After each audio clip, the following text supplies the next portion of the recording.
हमें चाहिए कि सरकार जिन जिन को शस्त्र लाइसेंस देती है वो हमेशा सरकार के आदेश पर बिल्कुल तैयार रहें। हिंदुस्तान में आज एक एक नागरिक को एकजुट होकर इन आतंकवाद को कुचलना चाहिए। आतंकवादियों को कुचलने के लिए सरकार के पास बहुत हथियार है। आतंकवादियों ने जो 28 लोगों पर हमला तो किया है, दिखाया गया है टारगेट 28 लोग थे, लेकिन हमें ऐसा लगता है कि वो हमला असल में भारतीयता पर था, वो हमारी एकता पर था। इसके साथ साथ उन हजारों लाखों कश्मीरी भाइयों के रोजी रोटी का संकट खड़ा कर दिया, जो अगले कई सालों के लिए उनके परिवारों को आजीविका चलाने में बहुत मुश्किल आने वाली है। हर हिंदुस्तानी आज दुखी है, उसके अंदर की आत्मा उसको झकझोर रही है और बहुत अच्छा माहौल था, लेकिन कहीं ना कहीं इसमें सरकार का फेलियर है। आर पार का युद्ध होगा आतंकवाद को ख़त्म करने के लिए।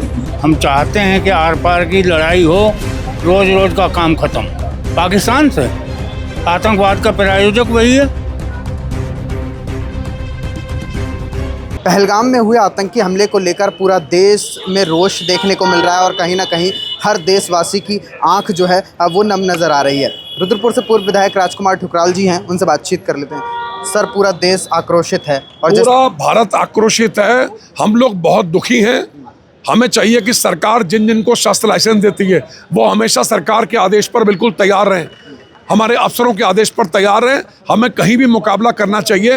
ये कायरतापूर्ण कदम है कि निर्दोष 28 नागरिकों को हिंदुस्तान के विभिन्न प्रांतों से, कश्मीर जिसको फूलों की घाटी कहते हैं, जिसको धरती का स्वर्ग कहते हैं, वहाँ पर जो हमारे निर्दोष नागरिकों की हत्या हुई है, ये बहुत ही कायराना कदम है। आतंकवादी का कोई मजहब नहीं, कोई धर्म नहीं, कोई जाति नहीं। ऐसे लोगों के खिलाफ संपूर्ण समाज को एकजुट होकर मुकाबला करना चाहिए।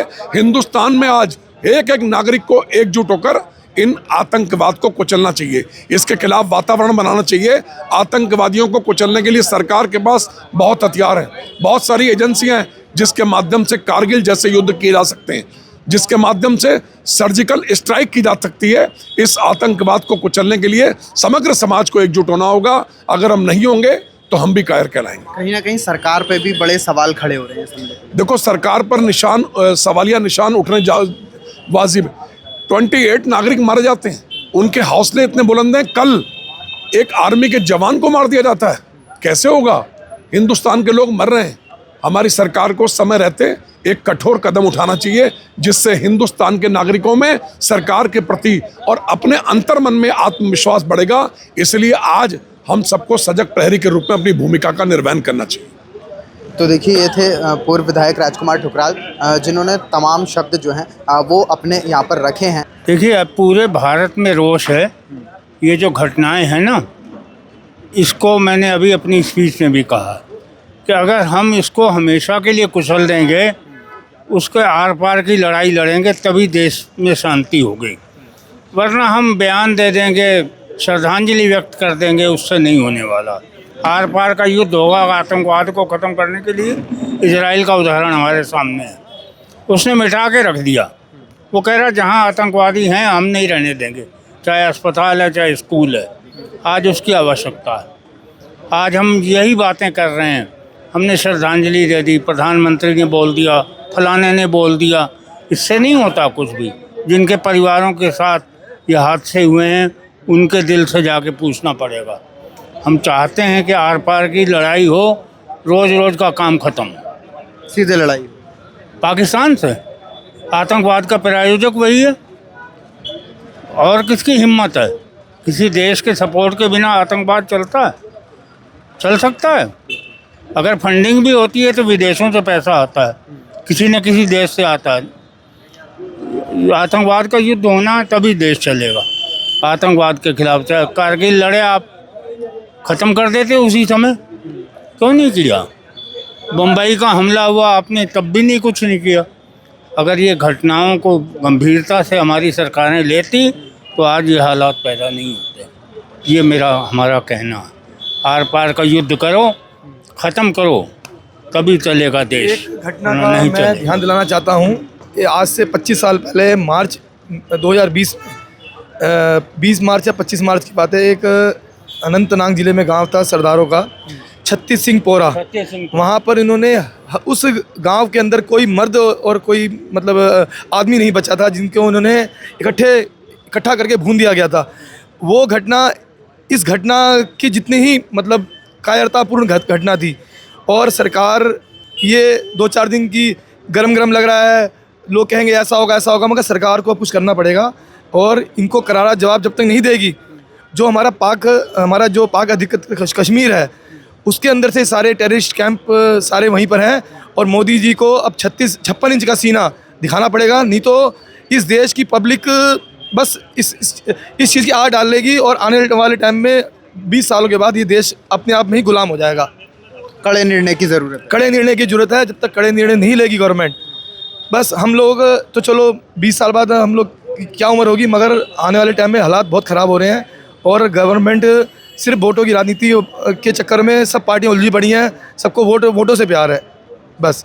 और शहर इतनी बड़ी घटना में इस रुद्रपुर शहर को के महामंडल को एक दिन बंद का निर्णय जरूर लेना चाहिए था।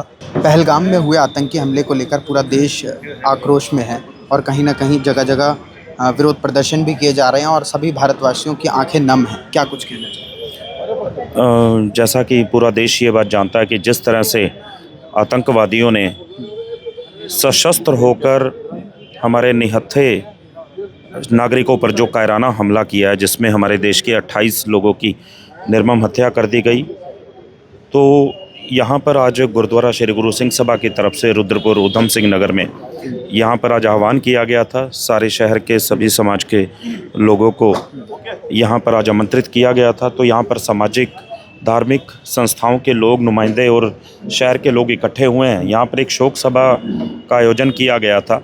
अलग अलग वक्ताओं ने अपनी बात पूरे दिल से रखी यहाँ पर और इस कृत्य की भारी निंदा की गई है और इस बात के लिए संदेश दिया गया है कि और ऐसा महसूस होता है कि उन आतंकवादियों ने जो 28 लोगों पर हमला तो किया है, दिखाया गया है टारगेट 28 लोग थे, लेकिन हमें ऐसा लगता है कि वो हमला असल में भारतीयता पर था, वो हमारी एकता पर था।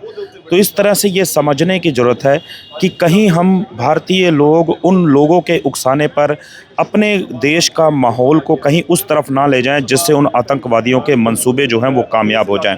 क्योंकि हमें देखना पड़ेगा इस हमले में जहां पर हमारे 28 लोगों ने अपनी जानें गंवाई, इसके साथ साथ उन हज़ारों लाखों कश्मीरी भाइयों के रोजी रोटी का संकट खड़ा कर दिया, जो अगले कई सालों के लिए उनके परिवारों को आजीविका चलाने में बहुत मुश्किल आने वाली है। तो इस तरह के आतंकवादी हमले किसी एक समाज के हिस्से पर नहीं, ये पूरे हर एक नागरिक के ऊपर होते हैं और समाज के हर एक वर्ग पर होते हैं। तो देश को इन बातों को समझना पड़ेगा और उसके हिसाब से सरकारों को इस चीज़ के लिए अपनी जो कहीं कोई कमियां छूटी हैं उसकी पहले से तैयारी करके रखनी पड़ेगी ताकि इस तरह के हमले आगे ना हो। वाकई बहुत दुखदाई घटना है और इस घटना के लिए हमारे पास शब्द नहीं। हर हिंदुस्तानी आज दुखी है, उसके अंदर की आत्मा उसको झकझोर रही है कि इतना बड़ा हमारा मुल्क हो और इतनी तगड़ी हमारी आर्मी हो। हर हिंदुस्तानी आज चाह रहा है कि एक्शन होना चाहिए। ये कब तक चलेगा? और मैं तो इसको कहता हूँ कि पिछले 3-4 साल से बहुत अच्छा माहौल था कश्मीर का। मैं खुद अपने परिवार के साथ वहाँ पे गया, इसी जगह पे भी गया, मेरे पोते मेरे साथ थे और बहुत अच्छा माहौल था। लेकिन कहीं ना कहीं इसमें सरकार का फेलियर है। जब इतनी पब्लिक वहाँ जा रही है और हमें मालूम है हमारा दुश्मन हमें कभी भी टारगेट बना सकता है, तो वहाँ ना तो सेना का इंतज़ाम था ना लोकल पुलिस का इंतज़ाम था। लोग अपने फ्री हो के जा रहे थे। एक कर्नल है, उसका 6 दिन पहले शादी हुई है। तो देखो मन में पीड़ा तो है और हम हर हिंदुस्तानी चाहता है कि उनके खिलाफ एक्शन होना चाहिए और ये घटना रुकनी चाहिए। और फिर सरकार पर लगातार अब सवाल खड़े हो रहे हैं कि देश सुरक्षित हाथों में नहीं। ये तो देखो पब्लिक सिस्टम क्या है, हम तो सरकार को ही कह सकते हैं ना जो हमारी है, और उसके होते हुए हम बड़ी बड़ी बातें करते हैं, उसके होते हुए इतनी बड़ी घटना हो जाती है। पहले भी हुई, आर्मी के 36 जवान शहीद हुए, आज तक उसका पता नहीं लगा वो RDX कहाँ से आया, कहाँ गया, क्या उसका कहीं रिपोर्ट आई या ओपन हुई, और आज फिर ये इतनी बड़ी घटना हो गई। जो कश्मीर आज बड़े अच्छे माहौल में था और उसका आप रिएक्शन देखो, वहाँ के जो लोकल लोग हैं वो भी परेशान हैं। कल उन्होंने पूरी कश्मीर घाटी बंद की थी, एक दुकान बंद थी, उनको भी पीड़ा है क्योंकि हिंदुस्तान का वो भी हिस्सा है, उनकी रोजी रोटी हम लोगों के सिर पे चलती है, लोग यहाँ से जाते हैं। लेकिन यहाँ कहीं ना कहीं सरकार को इस चीज़ पे देखना चाहिए कि जो लोग हम वहाँ पे जा रहे हैं उनको सुरक्षा का इंतज़ाम तो सरकार का बनता है, और यह मन में पीड़ा है कि सरकार ने वहाँ के लोगों को सुरक्षा नहीं दी।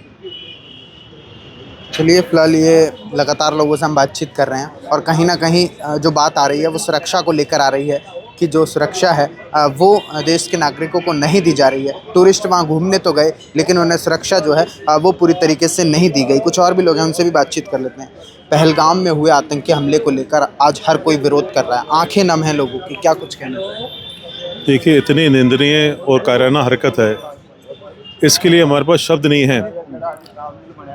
जब ये घटना हमने सुनी तो आंखों में आंसू रुक नहीं रहे थे और दिल और मन इतना विचलित हो गया था कि कुछ शब्द मुंह से नहीं निकल रहे थे।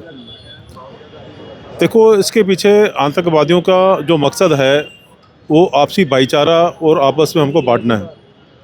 आपने देखा होगा पिछले कुछ वर्षों से जम्मू कश्मीर के अंदर माहौल सुधर रहा था और यहाँ से पूरे हिंदुस्तान से टूरिस्ट वहाँ पे जा रहे थे और वहाँ की आर्थिक हालत भी सुधर रही थी।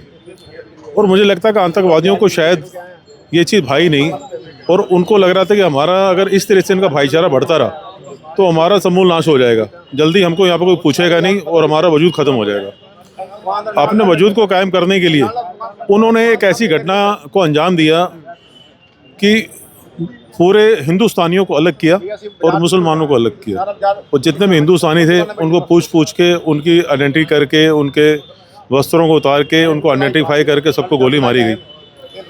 और इतनी निंदनीय घटना है। पर मैं इसके साथ साथ ये भी कहना चाहूँगा, आतंकवाद चाहे वो किसी भी स्तर पर का हो वो गलत है। आतंकवादियों को ये शय कहाँ से मिलती है? आतंकवाद को शायद ये पाकिस्तान से मिलती है और ये उनके ट्रेनिंग सेंटर वहाँ पर है। हमारे देश के प्रधानमंत्री मोदी साहब को मैं गुजारिश कर रहा हूँ कि जैसे इजराइल अपने दुश्मनों का नाश करता है, उनके देश में घुस के और उनके जो आतंकवादी अड्डे हैं और जहाँ से उन पर हमला होता है उनको नाश करता है, वैसे भी उनके जो आतंकवादियों के जितने ट्रेनिंग सेंटर हैं पाकिस्तान के अंदर जहाँ जहाँ उनको आइडेंटिफाई करके उनको ख़त्म करना चाहिए, उसका समूल नाश करना चाहिए। कहीं ना कहीं एक सवाल बार बार उठ रहा है कि देश सुरक्षित हाथों में नहीं है। बड़े बड़े दावे किए जा रहे हैं लेकिन फिर भी जिस तरह से दावा ये होता है कि हिंदू सुरक्षित है, लेकिन अब जब धर्म पूछकर मारा जा रहा है तो हिंदू कहाँ सुरक्षित? सर जी, हिंदू कहाँ पर सुरक्षित है? मैं तो नहीं समझता कि जहाँ पर दूसरी आबादी बढ़ जाती है वहाँ पर हिंदू तो कहीं सुरक्षित नहीं है। आप पश्चिमी बंगाल को देख लो, अभी बंगाल के अंदर जो घटनाएं हुई हैं, बांग्लादेश के अंदर घटनाएं हुई हैं, वहाँ देख लो। हिंदू तो मुझे लगता है कि जहाँ हिंदुओं की आबादी कम हो गई वो सुरक्षित नहीं है, कहीं वो सुरक्षित नहीं है। तो देश सुरक्षित हाथों में नहीं है। देश तो सुरक्षित हाथों में है कि नहीं है मैं कह नहीं सकता, पर अभी जो माहौल है वो मुझे तो आने वाला समय सही नहीं लगता कि अभी हिंदू सुरक्षित नहीं है। तो कई सवाल जो हैं वो इस बीच खड़े हो जाते हैं और लगातार जो देश की जनता है वो यही सवाल पूछ रही है कि आखिरकार ये सुरक्षित हाथों में कब आएगा। और ये जो सवाल खड़े हो रहे हैं तो वो उठना भी लाजमी है। जिस तरह 26 लोगों ने अपनी जान गंवाई आतंकी हमले में, तो उस पर कई पूरे देश में विरोध भी देखने को मिल रहा है, आंखें नम है लोगों की। तो ये जगह जगह शोक सभाएँ जो हैं वो आयोजित की जा रही हैं। फिलहाल बेबाक चर्चा पर इस वक्त ग्राउंड ज़ीरो पर हम रुद्रपुर में मौजूद हैं और जहाँ से लोगों की जो भावनाएं हैं वो आपको बता रहे हैं कि क्या कुछ देश के लोग जो हैं वो कहना चाहते हैं। फिलहाल बने रहिए बेबाक चर्चा के साथ। धन्यवाद।